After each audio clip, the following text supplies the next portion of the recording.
Cool. And what was the story? When Cyclone Tracy came, how far ahead of it do you know there was a proper storm coming in? We didn't know.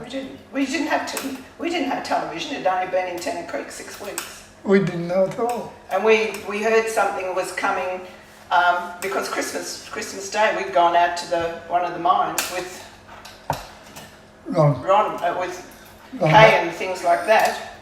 And you came back and then we heard that the cyclone had hit.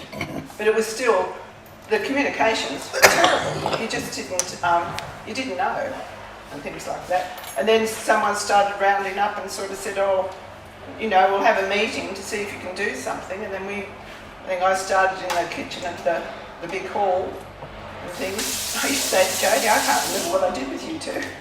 But you were in the hall. Jodie said she was going to have been in the hall for a bit. And then took another day or so before some of them started coming through, and the stories were horrendous. They'd had children going out of their arms and everything. And also because communications were so bad, no one had phones or anything in those days, they thought the cyclone was still coming, and they kept coming through Catherine, and you know, they really didn't know. Some of them were in a bad way and things like that, so they just kept coming and coming, and well, that's like... So hang on, it hit on Christmas Day, didn't it? Yeah, on Christmas, yeah. Yeah, they didn't get to us till Boxing Day. Yeah, but Christmas Day you started organising... No, we didn't know about it. Didn't know about it. No one... You don't get information. No. So, what? So 9:30 the next morning they all called you together and said... Yeah, Ian Tuxworth. No, Ian Tuxworth wasn't there. He wasn't. He was in a meeting. He was in another state, because even on the write-ups he wasn't there. Bob was there, but some of the people that were there they formed all these committees and things. So, and they just started doing everything. And then the day after that, the mines started to come in, the cooks and that. To help. Yeah, and the school teachers were all there. They didn't go home. Well, most of them. They did go home eventually. They did, because all the houses were empty. But a few days before that day. Well... He belonged to Rotary, or to Apex. I was on Apex, and I had about 10 different jobs. So I used to go petrol away for 4 or 5 hours, go and pick up people who were broken down, all sorts of tricks, you know. She had to get them through, because the planes hadn't come. Later on, the planes had actually landed with some people, but the planes hadn't come, no one had. And you had to get them from Darwin to Alice Springs. And that, the same as the buses came with all the prisoners. And he's saying, can I have double the food? I don't want to stop between here and Alice Springs. Because I know he could have lost half his crew. You have a meeting at 9:30. Yeah, well, and then you... No, we didn't quite have an organised meeting. What we said is, if they're coming, we better get ourselves organised to do whatever we can do. We didn't have How many people were there in Tennant Creek at that time? Well, anyone with any sense always left at Christmas. All the government workers and that all left. The teachers I guess left. there was 1,000 all up. That includes the Aboriginal. Miners. Well, they weren't all in Tennant Creek, but some of them Yeah, were they were around the time. So come on, what'd you do? How'd you end up putting a priest up the road with beer? What we had to do was, we decided that we needed to count the cars that were coming. You've been through the 3 ways, haven't you? Yeah. Well, if they go to the left, they go to Queensland. If they Yep. come straight down, they come to Tennant Creek, yeah, on Darwin Street. If they went around to the left, you counted them going to the left, and the others you counted going straight down. He was a Catholic priest, and he liked the beer. It was pretty hot sitting out there, so we used to keep him stuffed up with cold beer, you know. And he'd stay there counting cars. It was a real character. But I used to give people money, sign here. And then I went from there to cars, collecting cars that were broken down, bringing them into Tennant Creek, fixing them up, filling them up with petrol.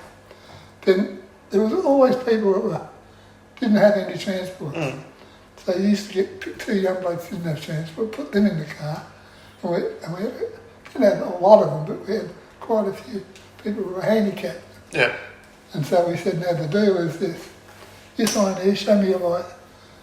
Don't have a license, or don't worry about that. Show me some identification. And they write their name down, and you tell them where they're going. They go to the police station in Alice Springs.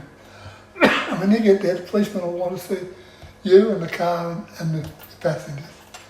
then they'll let you go and you go on a bit early on your way. And the system worked. They must have given away But after, So how many days do they keep on, when they first start arriving? about the day after Boxing Day. day after work. And how long do they keep on coming for? Well, we left just well, after New Year's. We flew out on the first commercial flight out. And were they still coming? Oh, yes, and things. And that. Listen, sorry. Yeah?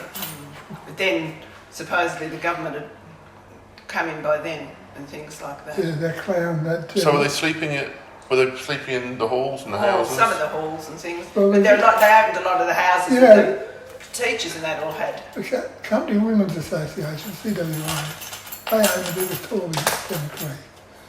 So they said to us, you can have our hall.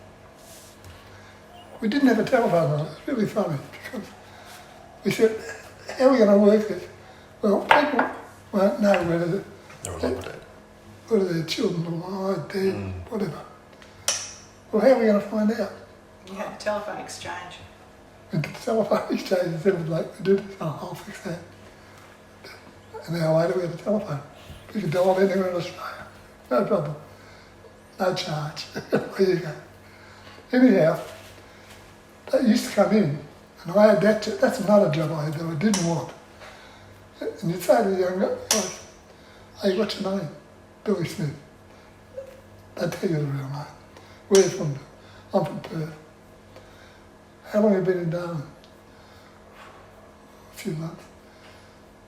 Your parents know where you are? Well, I knew we were in Darwin, but they won't know where they were. Like we did. Right. What's the telephone number for mum and dad? They tell me. Dial it up. Mum and dad answer the phone and say, Mrs. Jones, yes. I've got Billy Jones here. Oh.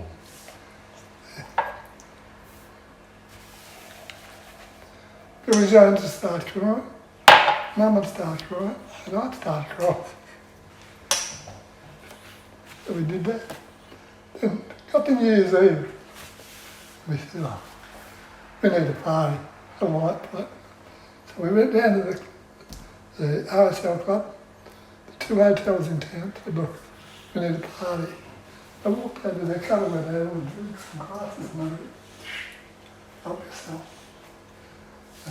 Because, see, the people that stayed in Tennant Creek, anyone with any sense, you always stocked up because of the wet season. You know, the same climate change now, but hello, you always had the wet season. And so they opened their doors, gave you everything. The supermarket had been open 6 weeks, opened the doors and gave you everything. Peter, yeah. Yeah, whatever you wanted. Unbelievable. Wow.